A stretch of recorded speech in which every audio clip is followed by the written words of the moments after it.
자, 그 8일날 실종됐던 건설사 사장이 14일 만에 시신으로 발견이 됐는데 범인이 잡혔어요. 범인이 그 의사의 전무라 그러죠. 그렇습니다. 대구의 건설사죠. 예. 48세 된 건설사 사장이 8일날 갑자기 귀가를 하지 않습니다. 그래서 예. 가족이 대구 수성경찰서에 그 실종 신고를 하는데 예. 최초에는 대구 수성경찰서 여청 범죄수사팀에서 수사를 시작을 했죠.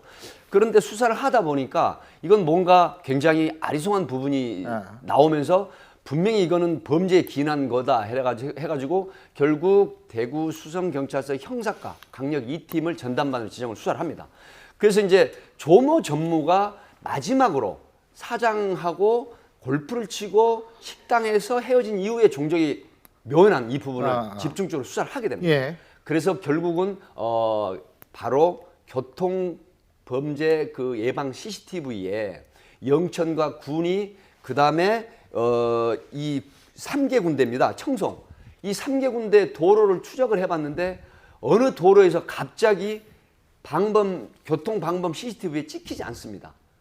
그래서 그 부분에 어떤 확인을 해보니까 주유소에서 이 바로 전무가 아침에 실종된 다음 날 아침에 삽을 빌려서 1시간 20분 후에 돌려준 게 드러나게 됩니다. 그래서 이 경찰 전담팀에서 다시 속도와 거리를 계산을 해서 그 지역을 통과한 자동차 2대를 또 확보해서 진술을 들었는데 그 장소에 용의자의 차량을 보았다. 블랙박스를 확인합니다.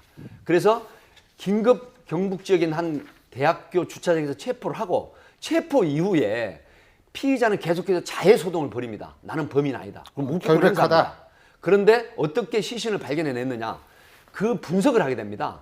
그래서 그 장소 4.3km 분석이요? 네, 4.3km 지점을 경력을 동원해서 수색을 했는데 그 지점에 유기를 했을 것이라는 지점에서 지금 화면에 나오고 있어요. 네, 결국은 네? 지금 이 사람이 주유소에서 삽 갖다 주는 장면 아니에요? 피해자의 시신을 매장한 시신을 모두 옷을 벗긴 상태에서 발견합니다. 그리고 더욱 확실히 하기 위해서 그 피해자에 있는 옷과 그다음에 삽에서 DNA를 채취해서 국가원에 의뢰했는데 피의자의 DNA가 확보가 됐습니다. 그래서 결국 범인으로 단정 확보를 왜 하게 살해를 했다는 거예요? 네, 사실 무시해서 살해를 했다고 하지만 대구 수성경찰서에서는 지금 들여다보고 있습니다. 무시해서 살해했다기에는 너무 범행 동기가 미약하다. 그런데 현재 밝혀지진 않았지만 여러 가지 문제점이 뭐냐면 금품 문제, 회사 경영권에서 어떤 횡령 문제가 지금 수사에 단초가 돼서 수사 중입니다. 이게 이 두 사람이 이전에 같은 회사, 다른 회사에서 함께 동료 사이로 일을 했었다고 합니다. 그러다가 먼저 피해를 입은 사장이 나와서 독립을 해서 사업체를 차렸고 그다음에 스카우트를 해서 같이 일을 했던 건데 그런데 동료 관계에서 근데 수직적 상호 관계로 바뀌었지 않습니까? 그러면 그다음에 사업체가 좀 풀리고 나면 잘 대우를 해줬어야 되는데 그게 전혀 이루어지지 않았다라고 지금 피해자는 주장을 하고 있는 상황입니다.